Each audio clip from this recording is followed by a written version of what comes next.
दादांच्या अचानक निधनानंतर सुनेत्रा वहिनींनी उपमुख्यमंत्री पदाची शपथ घेतली. सर्वांना वाटत होतं की अजितदादांच्या राष्ट्रवादीतील काही नेत्यांनी सुनेत्रा वहिनींना हा निर्णय घ्यायला भाग पाडलं. शरद पवारांना अंधारात ठेवून गुपचूप हे सगळं प्रकरण घडवून आणलं. सुनेत्रा वहिनींना राजकारणाचा अनुभव नाही, त्या फारशा बोलतही नाहीत, त्या संयमी आणि शांत आहेत, त्या नवीन आहेत. तसेच भाजपने त्यांच्याकडे अर्थखाते दिले नाही. आता महाराष्ट्राच्या राजकारणात जेवढं अजितदादांचं वजन होतं तेवढं वजन सुनेत्रा वहिनींचं राहणार नाही अशी चर्चा सुरू असतानाच सुनेत्रा वहिनींनी एक असा डाव टाकलाय की ज्याची कल्पना कोणालाच नव्हती. सुनेत्रा वहिनींना हलक्यात घेऊन चूक झाली असे आता महाराष्ट्रातील मोठे नेते म्हणू लागले आहेत. यशवंतराव चव्हाण जसं म्हणाले होते की राजकारणात काय बोलायचंय त्याच्यापेक्षा काय नाही बोलायचं हे ज्याला माहिती असतं तोच यशस्वी होतो. आणि अगदी त्याचप्रमाणे सुनेत्रा वहिनींनी एक असं काम केलंय की ज्याने राज्यातील सगळे चाणक्य हादरून गेले आहेत. कालपर्यंत सुनेत्रा वहिनींची शपथ झाल्यानंतर त्यांनी अशा काही हालचाली केल्या, त्यांनी अशी काही कामं केली की ज्याची कोणालाच कल्पना नव्हती. इकडे लोक म्हणत होते की शरद पवारांच्या शब्दांपुढे सुनेत्रा वहिनी काहीच नाहीयेत. त्याचबरोबर या चर्चेला हवा मिळाली की ज्यावेळेस वहिनींचा शपथविधी सुरू होता त्यावेळेस पार्थ पवार हे तिथे उपस्थित नव्हते. ते त्यांच्या आजोबांशी म्हणजेच शरद पवारांशी चर्चा करत होते. पार्थ पवार आणि जय पवार यांची जवळीक शरद पवारांबरोबर वाढत होती. सगळं न्यूज चॅनलचे लक्ष बारामतीकडे होतं. सगळ्यांना वाटत होतं की शरद पवार काहीतरी डाव टाकतील, शरद पवार असं काहीतरी काम करतील की ज्यामुळे दोन्ही राष्ट्रवादी एकत्र येतील किंवा दादांच्या राष्ट्रवादीचं काहीतरी खरं नाही. लोकांना असाही संशय होता की सुनेत्रा वहिनी नवीन आहेत आणि त्यामुळे त्या फारशा सक्षम नाहीयेत, ज्यामुळे राष्ट्रवादी गटातील काही ज्येष्ठ नेते पक्षाचा ताबा घेतील आणि वहिनींना फक्त एक नाव म्हणून पुढे ठेवतील आणि खरा गेम ते पाठीमागून करतील असं सगळ्यांना वाटत होतं. पण खरा गेम कोणालाच समजला नव्हता. जेव्हा सुनेत्रा वहिनींनी हे नवीन ऑपरेशन सुरू केलं याची बातमी समोर आली तेव्हा संपूर्ण महाराष्ट्राला मोठा धक्का बसला. मग सुनेत्रा वहिनींनी असं काय काम केलंय? शपथविधी झालेला आहे. अजून 2-4 दिवसांमध्ये त्या अधिकृतपणे तो पदभार स्वीकारणार आहेत. त्यांना अर्थखाते दिले गेले नाही. मुख्यमंत्री म्हणाले की त्यांना फारसा राजकारणाचा अनुभव नाही किंवा त्या अजून या दुःखातून सावरल्या नाहीयेत, त्यामुळे त्या पूर्ण क्षमतेने काम करतील की नाही ही थोडीशी शंका असल्यामुळे ते पद त्यांना सध्या देता येणार नाही असं सांगितलं गेलं. लोकांनी बऱ्याच शंका कुशंका तयार केल्या होत्या की राष्ट्रवादीची फसवणूक झालीये, राष्ट्रवादीची पावर आता कमी होणार, राष्ट्रवादीला शरद पवारांशिवाय पर्याय नाही असं सर्वजण म्हणत होते. पण ज्यांच्याकडे कोणाचेच लक्ष नव्हतं त्या सुनेत्रा पवारांनी असं एक काम केलंय की ज्यामुळे देशातला सगळ्यात मोठा पक्ष भाजप देखील अचंबित झाला आहे. मग त्यांनी नेमकं असं काय केलं की ज्यामुळे सर्व राजकारण्यांच्या तोंडचे पाणी पळाले आहे?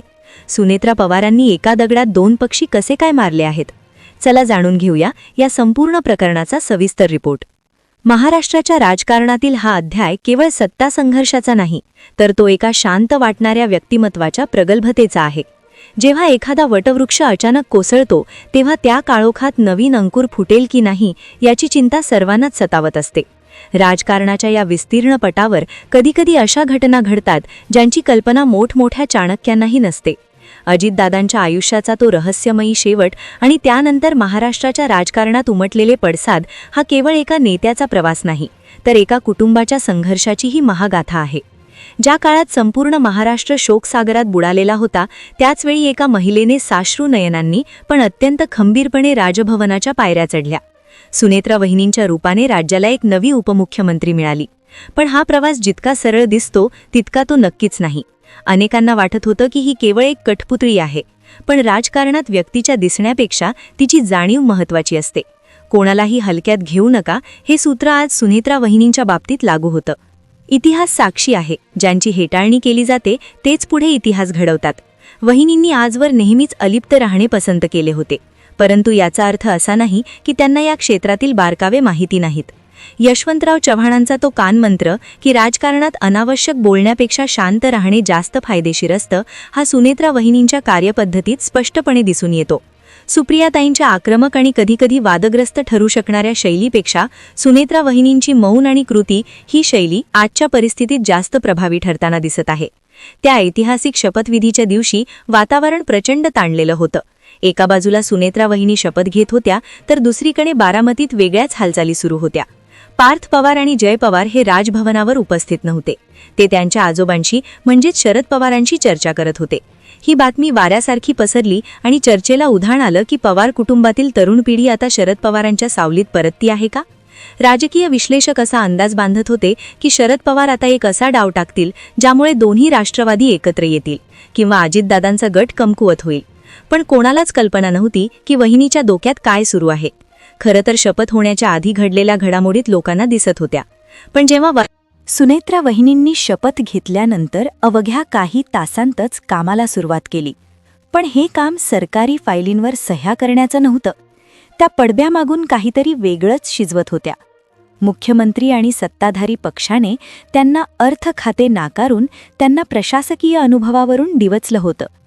त्या अजून या दुःखातून सावरल्या नाहीत, त्यांना अनुभव नाही अशी कारणं दिली गेली. ही एक प्रकारची राजकीय नाकाबंदी होती. पण सुनेत्रा वहिनींनी या नाकाबंदीचा वापर आपली ताकद वाढवण्यासाठी केला. त्यांनी उपमुख्यमंत्री म्हणून पहिली कृती केली ती म्हणजे त्यांच्या विश्वासू सहकाऱ्यांशी गुप्त बैठका घेणे. इकडे लोक म्हणत होते की राष्ट्रवादी आता शरद पवारांच्या चरणी शरण जाणार, पण सुनेत्रा वहिनींच्या मनात काहीतरी निराळच होतं. त्यांनी आपल्या वैयक्तिक दुःखावर मात करून एका वचनासाठी उभं राहण्याचं ठरवलं होतं. मी अजित पवारांची जागा घेतली नाही तर त्यांच्या जबाबदारीची धुरा उचलली आहे, हे त्यांचं वागणं सांगत होतं. सर्वात मोठा संभ्रम निर्माण झाला जेव्हा शरद पवार गटातील काही नेत्यांच्या आणि सुनेत्रा वहिनींच्या प्रतिनिधींच्या गाठीभेटी वाढल्या. ज्यांना वाटत होतं की वहिनी फक्त एक चेहरा आहेत, त्यांना आता जाणीव होऊ लागली की वहिनींनी स्वतःची स्वतंत्र यंत्रणा कार्यान्वित केली आहे. त्यांनी केवळ सत्तेचा मोह धरला नाही तर एका अशा वारसाचे जतन करायला सुरुवात केली ज्याची भीती सर्वांनाच वाटत होती. त्यांनी घेतलेला प्रत्येक निर्णय, मग तो प्रशासकीय असो वा राजकीय, तो अत्यंत विचारपूर्वक होता. पार्थ पवार आणि शरद पवारांची भेट हा देखील या मोठ्या खेळाचा एक भाग असू शकतो का, ही शंका आता बळावू लागली आहे. कारण वहिनींनी आपली दिशा कधीच स्पष्टपणे कुणासमोर मांडली नाही. त्यांचे मौन हेच त्यांचे सर्वात मोठे अस्त्र ठरले. ज्या चाणक्यांनी वहिनींना एक सावली म्हणून पाहिलं होतं, त्यांना आता जाणवू लागलं की सावलीची स्वतःची एक ताकद असते जी काळानुसार बदलत जाते.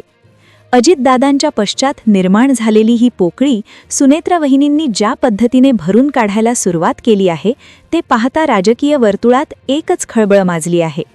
त्यांनी केवळ कुटुंबाला सावरले नाही तर विखुरलेल्या राष्ट्रवादीला एकत्र गुंफण्याचे काम सुरू केले आहे. पण हे गुंफणे शरद पवारांच्या छत्रछायेखाली होणार की सुनेत्रा वहिनींच्या स्वतःच्या नेतृत्वाखाली, या प्रश्नाचे उत्तर एका गुप्त मोहिमेत दडलेले आहे. भाजप आणि इतर सत्ताधारी पक्षांना वाटलं होतं की वहिनींना सत्तेत मर्यादित करून ठेवता येईल, पण वहिनींनी सत्तेपेक्षा माणसांच्या राजकारणावर भर दिला. ज्या खासदारांनी आणि आमदारांनी अजितदादांना साथ दिली होती त्यांच्याशी वहिनींनी थेट संवाद साधला. त्यांनी एक असा विश्वास निर्माण केला की मी तुमच्या पाठीशी खंबीरपणे उभी आहे. यामुळे पक्षांतर्गत होणारी बंडाळी तर थांबलीच, पण बाहेरच्या गटातील नेत्यांनाही वहिनींच्या ताकदीचा अंदाज आला. राजकारणाच्या या धुम्मस चक्रीत सुनेत्रा वहिनींनी टाकलेला डाव आता उघड होऊ लागला आहे. त्यांनी केवळ राष्ट्रवादीच्याच नव्हे तर इतर पक्षांच्या नेत्यांनाही विचारात घ्यायला भाग पाडले आहे. त्यांनी ज्या पद्धतीने बारामतीपासून मुंबईपर्यंत आपली पकड मजबूत केली ते पाहून दिल्लीतील धुरंधर देखील चक्रावून गेले आहेत. आता या संपूर्ण कथेचा सर्वात मोठा आणि धक्कादायक उलगडा व्हायची वेळ आली आहे. जेव्हा संपूर्ण महाराष्ट्र या शंकाकुशंकांमध्ये गुंतलेला होता की वहिनी सक्षम आहेत की नाही, त्याच वेळी त्यांनी एक अत्यंत गुप्त आणि महत्त्वाचे मिशन पूर्णत्वास नेले होते. कथेचा खरा उलगडा आता होतो. ज्याला आपण ऑपरेशन वॉच म्हणत आहोत ते सुनेत्रा वहिनींचे सर्वात मोठे राजकीय अस्त्र ठरले आहे. या ऑपरेशन अंतर्गत वहिनींनी शरद पवार गटातील अशा महत्त्वाच्या 8 खासदारांशी गुप्तपणे संपर्क साधला होता, जे भविष्यात भाजपच्या वाढत्या प्रभावामुळे अस्वस्थ होते. अमोल कोल्हे, निलेश लंके आणि बजरंग सोनवणे यांसारख्या नेत्यांना सत्तेत वाटा आणि विकासाचा निधी मिळवून देण्याचे आश्वासन देऊन वहिनींनी त्यांना आपल्या गटाकडे वळवण्याची तयारी पूर्ण केली आहे. हे ऑपरेशन वॉच केवळ संख्याबळ वाढवण्यासाठी नाही तर सत्तेत स्वतःची बार्गेनिंग पॉवर निर्माण करण्यासाठी आहे.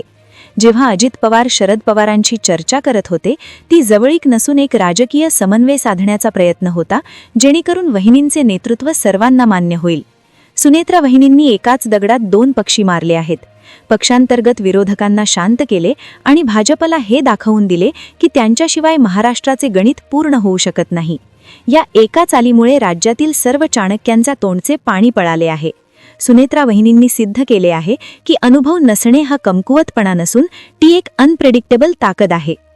प्रेक्षकांनो, आतापर्यंत आपण जे पाहिलं, जे महाराष्ट्राच्या राजकारणातील हा संपूर्ण घटनाक्रम बघितला, की याचं पाहता एक गोष्ट नक्कीच जाणवते की सुनेत्रा वहिनींकडे जेवढं दुर्लक्ष केलं गेलं तेवढ्याच ते आता प्रभावी ठरू शकतात. अर्थात या व्हिडिओ पाहिलेली सगळी माहिती, केलेल्या सगळ्या चर्चा, जे ऑपरेशन वॉच बद्दल जे सांगितलं गेलंय, ती सध्याच्या राजकीय वातावरणातली एक शक्यता असू शकते. या व्हिडिओत सांगितलेली माहिती ही केवळ एक शक्यता आहे, हा कोणताही अंतिम निर्णय नाही. कारण राजकारणात काहीही अधिकृतपणे समोर येईपर्यंत सगळं काही तर्क असतो. पण ज्या प्रकारच्या हालचाली बारामती आणि मुंबईत सुरू आहे त्यावरून काहीतरी मोठं घडतंय हे मात्र नक्की दिसू शकतं. आता मला तुमचं मत जाणून घ्यायचंय, तुम्हाला काय वाटतंय? सुनेत्रा वहिनी खरंच अजितदादांचा वारसा तितक्याच ताकदीनं पुढे नेऊ शकतील का? आणि हे जे शरद पवार गटातील खासदारांच्या नाराजीचं वृत्त आहे त्यामध्ये खरंच काही तथ्य आहे का? तुमच्या प्रतिक्रिया नक्की कमेंट बॉक्समध्ये कळवा. हा व्हिडिओ जर आवडला असेल तर लाईक करा. महाराष्ट्राच्या राजकारणातील अशा स्टोरीजसाठी आपल्या चॅनलला सबस्क्राईब करायला विसरू नका. पुन्हा भेटूया अशाच एका नवीन विषयासह. धन्यवाद. जय